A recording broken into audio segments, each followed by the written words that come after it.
नमस्कार दोस्तों, स्वागत है आप सभी का धन वाला चैनल में। दोस्तों, आज के लेक्चर में पढ़ने वाले हैं सामान्य हिंदी के महत्वपूर्ण क्वेश्चन आंसर। विभिन्न परीक्षा में आने हुए महत्वपूर्ण क्वेश्चन आंसर हैं। आपकी परीक्षा में आने वाले सीधे ही सवाल हैं। वीडियो को बिना स्किप किए लास्ट तक जरूर देखें। आज का पहला सवाल, आसमान पर चढ़ाना का अर्थ है अत्यधिक अभिमान करना, कठिन काम के लिए प्रेरित करना, बहुत शोर मचाना, अत्यधिक प्रशंसा करना। आसमान पर चढ़ाना का अर्थ है यह अत्यधिक प्रशंसा करना, अत्यधिक प्रशंसा करना। क्वेश्चन नंबर 2, आँख की किरकिरी होना का अर्थ है अप्रिय लगना, धोखा देना, कष्टदायक होना या बहुत प्रिय होना। आँख की किरकिरी होना, आँख की किरकिरी होना, इसका अर्थ है अप्रिय लगना, अप्रिय लगना। ये लोकोक्ति मुहावरे हैं। अभी स्टार्टिंग में, अगले जैसे जैसे बढ़ते जाएंगे ऐसे ही अन्य शब्द भी आते जाएंगे। क्वेश्चन नंबर 3, लाल पीला होना का अर्थ है, लाल पीला होना का मुहावरा का अर्थ क्या है? मुद्राएं बनाना, क्रोध करना, तेवर बदलना या रंग बदलना। लाल पीला होना, लाल पीला होना का अर्थ है इसका है क्रोध करना। क्या है? क्रोध करना है। क्वेश्चन नंबर 4, सिर हथेली पर रखना का अर्थ क्या है? सिर हथेली पर रखना, वीरता का प्रदर्शन करना, पराजय स्वीकार कर लेना या मरने के लिए तैयार होना या अहम का विसर्जन करना। सिर हथेली पर रखना का अर्थ है क्या है? या मरने के लिए तैयार रहना। पता नहीं, हमने तो अपने जान हथेली पर रख रखी है, मतलब वो क्या है, इंसान बिल्कुल मरने के लिए तैयार है, इतना रिस्क ले रहा है अपनी ज़िंदगी में, मरने के लिए तैयार होना। क्वेश्चन नंबर 5, अंतर के पट खोलना का क्या अर्थ है? प्रशंसा करना या भेद खोलना या विवेक से काम लेना या अपमानित करना। कहते नहीं अंतर का पट खोल रहा हो तो उसने तो सारे अंतर के पट खोल दिए। इसका मतलब है विवेक से काम लेना, दिमाग से काम ले रहा, विवेक से काम ले रहा। क्वेश्चन नंबर 6, अंगूठी का नग होना का अर्थ है, अंगूठी का नग होना मुहावरे क्या अर्थ है? यह बहुत सुंदर होना या छिपा हुआ होना या बहुत प्रिय होना या अनुरूप जोड़ा होना, एक जैसा जोड़ा होना। अंगूठी का नग, अंगूठी का नग होने का मतलब है अनुरूप जोड़ा होना, अनुरूप जोड़ा होना, बिल्कुल जोड़ा एक जैसा, उसी की जैसा होना। क्वेश्चन नंबर 7, काम काज में कोरा होना का अर्थ है, काम कहते नहीं काम काज में, ये तो बिल्कुल कोरा है, ये तो बिल्कुल कोरा काम काज में। इसका मतलब है कि काम ना करना, काम करता ही नहीं व्यक्ति, या काम समाप्त करना, एक काम समाप्त कर दिया उसने, या काम पूरा ना करना, काम पूरा नहीं कर रहा है, नहीं काम ना जाना, ये काम उससे आता ही नहीं। इसका सही आंसर हो जाएगा काम काज का, काम का ना जानना। काम काज में कोरा होना मतलब काम का ना जाना, बिल्कुल नया नया बंदा है, बिल्कुल कोरा है। क्वेश्चन नंबर 8, जुबान पर लगाम ना होना का अर्थ क्या है? जुबान पर लगाम ना होना, स्पष्टवादी होना या अनावश्यक रूप से स्पष्टवादी होना। एक स्पष्टवादी होना, दूसरा है अनावश्यक रूप से, स्पष्टवादी है लेकिन अनावश्यक रूप से। सी, सदैव कठोर वचन कहना। डी, सर्वत्र अपनी बाग्मिता दिखाना। जुबान पर लगाम ना होना का अर्थ क्या है? इसका अर्थ है अनावश्यक रूप से, जो आवश्यक नहीं है उससे भी अनावश्यक रूप से स्पष्टवादी होना। स्पष्टवादी है लेकिन जितना आवश्यक नहीं है उतना। क्वेश्चन नंबर 9, टस से मस न होना, टस से मस न होना का क्या अर्थ है?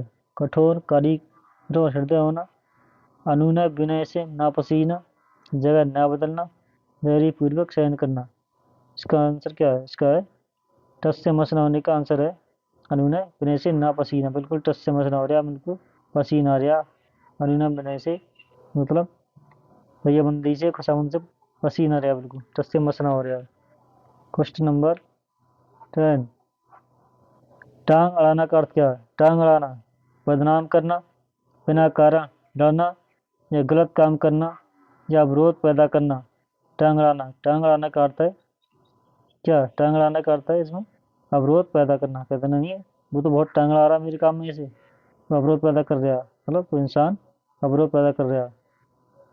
क्वेश्चन नंबर 11, मुंह का निवाला का अर्थ क्या है? मुंह का निवाला होना, मुहावरे का क्या? मुंह का निवाला।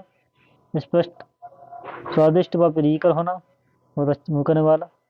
या अत्यंत प्रिय, या बहुत आसान काम, या बहुत कठिन काम। कहता नहीं वो तो मेरे मुंह का निवाला। मुंह का निवाला का मतलब है बहुत आसान काम, वो तो बहुत आसान काम है, इतना आसान है, इसे मुंह का निवाला। क्वेश्चन नंबर 12, समुद्र मंथन करना। समुद्र मंथन करना का क्या अर्थ है? घोर तप करना, या दृढ़ दृढ़ प्रतिज्ञा करना, या उद्देश्यों को प्राप्त करना। उद्देश्यों को उद्देश्य को प्राप्त करना है, कठोर परिश्रम करना। समुद्र मंथन करना का अर्थ है क्या है? यह कठोर परिश्रम करना, कठोर परिश्रम करना। क्वेश्चन नंबर 13, खो देने के लिए सही मुहावरा क्या है? खो देना का मतलब क्या है? खो देना मुहावरा क्या? हाथ मलना, या हाथ कटाना, या हाथ साफ करना, या हाथ धोना। इतनी उसने तो सब कुछ खो दिया, तो खो देने का अर्थ है हाथ धोना, उसने हाथ धो दिए इस काम से, जिससे जो भी खोया। क्वेश्चन नंबर 14, विरोध करने के लिए सही मुहावरा क्या है? विरोध करने के लिए, विरोध करना, सिर कटाना, सिर चढ़ाना, या सिर झुकाना, या सिर उठाना। कहते नहीं वो तो विरोध कर रहा, विरोध कर रहा, मतलब कैसे करेगा? इसके लिए सही मुहावरा हो जाएगा क्वेश्चन नंबर 14 का डी आंसर, सिर उठाना। कहते नहीं वो सिर उठा रहा, वो बहुत सिर उठा रहा, मतलब वो विरोध कर रहा इस काम के लिए। क्वेश्चन नंबर 15, बुरी तरह हारना के लिए सही मुहावरा है? बुरी तरह हारना, बुरी तरह हारना मतलब मुंह खून लगना, या मुंह ताकना, या मुंह की खाना, या मुंह उतरना। बुरी तरह हारना, बुरी तरह हारना के लिए सही आंसर हो जाएगा इसका, ये हो जाएगा मुंह की खाना। मुंह की खाना कहते नहीं, उसने तो मुंह की खा ली, मतलब बुरी तरह परास्त हो गया, बुरी तरह हार गया, तो हार गया। क्वेश्चन नंबर 16, गंगा का पर्यायवाची क्या है? गंगा का, गंगोत्री, गंगा गांगे, तिरपतगा, या कोसी। गंगा का पर्यायवाची है, आंसर है सी, तिरपतगा, या तिरपतगा। क्वेश्चन नंबर 17, वात्सल्य का पर्यायवाची नहीं है? क्या प्रेम नहीं, या स्नेह, या नेह, या विग्रह। वात्सल्य का पर्यायवाची नहीं है, वात्सल्य का। क्वेश्चन नंबर 70 का ये डी है, क्या? डी, विग्रह। वात्सल्य नहीं है, प्रेम भी है, नेह भी है, स्नेह भी है, लेकिन विग्रह नहीं है। क्वेश्चन नंबर 18, कलानिधि का पर्यायवाची है? कलानिधि का, सूरज, राकेश, निकेत, या गजानन। कलानिधि का जो पर्यायवाची है वो क्या है? वो है राकेश, क्या? राकेश। क्वेश्चन नंबर 19, दामिनी का पर्यायवाची शब्द है? दामिनी, दामिनी का पर्यायवाची शब्द क्या? वर्षा है, या नीरद है, या बादल है, या विद्युत। दामिनी का जो पर्यायवाची है यह है विद्युत। दामिनी किसका है? विद्युत का पर्यायवाची है। क्वेश्चन नंबर 20, भागीरथी का पर्यायवाची शब्द है? भागीरथी, भागीरथी का सरिता, या यमुना, या निर्झरिणी, या फिर गंगा। भागीरथी का पर्यायवाची क्या है? यह है गंगा। भागीरथी गंगा का पर्यायवाची है। क्वेश्चन नंबर 21, अंधा बनना मुहावरे का क्या अर्थ है? कहते नहीं है तो अंधा बनना, जानबूझकर किसी बात पर ध्यान न देना, मूर्ख बनाना, किसी व्यक्ति को, या फिर वैमनस्य होना, या प्रयत्न न करना, किसी काम के लिए प्रयास ही न करना। क्वेश्चन नंबर 21 का सही आंसर हो जाएगा, ये हो जाएगा क्या? ये ऑप्शन, जानबूझकर किसी बात पर ध्यान न देना। जानबूझकर किसी बात पर ध्यान न देना, ये अंधा बनना। क्वेश्चन नंबर 22 कह रहे हैं, आधा तीतर आधा बटेर होना। कहते नहीं उसने तो आधा तीतर आधा बटेर कर दिया सब कुछ। इसका इसके लिए सही आंसर क्या हो जाएगा? उचित सामंजस्य का अभाव होना, छोटा बड़ा होना, बेमेल तथा बेरंगा बिरंगा और बिरंगा होना। क्या है इसका सही आंसर? हो जाएगा बेमेल तथा बेरंगा होना। बेमेल तथा बेरंगा होना, आधा तीतर आधा बटेर। क्वेश्चन नंबर 23 करें, मुहावरे का अर्थ स्पष्ट कीजिए। मंत्र फूकना, मंत्र फूकने का क्या अर्थ है? वशीकरण करना, मतलब जादू टोना करना, प्रभाव दिखाना अपना, या क्रोध को शांत का होना, या फिर भय का देना। मंत्र फूकने से क्या होगा? मंत्र फूकने से का सही आंसर हो जाएगा वशीकरण करना, मतलब जादू टोना करना, जादू टोना करना। क्वेश्चन नंबर 24, मुहावरे का अर्थ स्पष्ट कीजिए। अंतर के पथ खोलना। अंतर के पट खोलने का क्या अर्थ होता है? अंतर के पट खोलना का अर्थ होता है या प्रशंसा करना, या भेद खोलना, या विवेक से काम लेना, या अपमानित करना। अंतर के पट खोलने का अर्थ होता है, ये होता है विवेक से काम लेना, विवेक से काम लेना। Question number 25। मुहावरे का उचित विकल्प चुने। खग जाने खग की भाषा। खग जाने खग की भाषा, इसका अर्थ क्या है?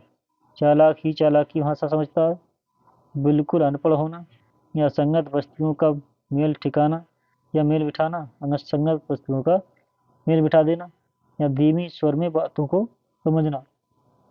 मुहावरे का इसका क्या अर्थ है? इसका सही आंसर है, इसका हो जाए चालाक ही चालाक की भाषा समझता है। खग जाने खग की भाषा है, चालाक ही चालाक की भाषा समझता है। Question number 26। अरे मुहावरे का उचित विकल्प चुने। बालू की भीत। बालू की भीत क्या है? निस्सार वस्तु, रेगिस्तानी इलाका, शीघ्र नष्ट होने वाली वस्तु, या इनमें से कोई नहीं। तो सही आंसर हो जाएगा, ये हो जाएगा क्वेश्चन नंबर 26 का सी, शीघ्र ही नष्ट होने वाली वस्तु। शीघ्र ही नष्ट होने वाली वस्तु कैसी हो जाएगी? बालू की भीत है, रेती की, बालू की भीत, रेती, बालू बोलते हैं रेत को, रेत की भीत मतलब बालू की भीत जल्दी नष्ट हो जाए, ऐसे कहते हैं बालू की भीत। Question number 27। जंगम का विलोम क्या है? जंगम का विलोम संगम, या चलता, या स्थावर, या साधुत्व। जंगम का विलोम, जंगम का विलोम जो है वह स्थावर क्या है? स्थावर। Question number 28। ऋजु का ऋजु का विलोम अर्थ क्या है? हार, पतन, वक्र, या पूर्ण। ऋजु का विलोम जो है वह विलोम क्या है? वह वक्र क्या है? वक्र। Question number 29। मृदुल का विलोम शब्द क्या है? कठिन, खराब, रुक्ष, या कठोर। मृदुल का विलोम है वह है क्या? रुक्ष, क्या? रुक्ष। मृदुल का विलोम क्या है? ये रुक्ष। Question number 30। ज्येष्ठ का विलोम क्या है? ज्येष्ठ, ज्येष्ठ का विलोम क्या? कनिष्ठ, या पूर्व, या भूत, या अग्रज। ज्येष्ठ का विलोम होता है क्या? जो होता है कनिष्ठ। ज्येष्ठ मतलब बड़ा, कनिष्ठ में छोटा। दोस्तों उम्मीद करता हूँ आज का लेक्चर आपको पसंद आया होगा। लेक्चर पसंद आया तो लाइक और शेयर करें, और चैनल पर पहली बार आए हैं तो चैनल को सब्सक्राइब करें, बेल आइकन दबाना ना भूलें। नेक्स्ट वीडियो देखने के लिए थैंक यू, धन्यवाद, बेस्ट ऑफ लक।